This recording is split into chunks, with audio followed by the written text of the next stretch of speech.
Hi అండి. ఇడ్లీ ఊకే పచ్చళ్ళతోటే కాకుండా ఇట్లా ఇడ్లీ ఫ్రై చేసుకుంటే చాలా టేస్ట్గా ఉంటుందండి. చాలా ఇష్టంగా తినొచ్చు. ఫస్ట్ ఇవి ముక్కల్లాగా కట్ చేసుకోవాలి. ఇడ్లీని ఇట్లా చిన్న చిన్నగా పీసుల్లాగా కట్ చేసుకోవాలండి. ఇడ్లీని ఇందులోకి కావాల్సినవి ఫస్ట్ ఒక చిన్న కడాయి పెట్టుకొని కొంచెం నూనె వేసుకోవాలి. ఇందులో అన్ని కలిపిన తాలింపు దినుసు, వెల్లుల్లి,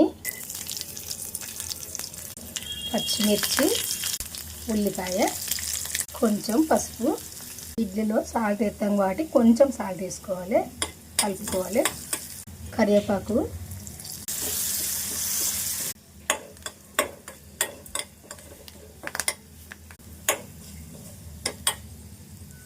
ఉల్లిపాయ, పచ్చిమిర్చి ఇట్లా వేగినాక ఇప్పుడు మనం కట్ చేసుకున్న ఇడ్లీ ఇందులో వేసుకోవాలి.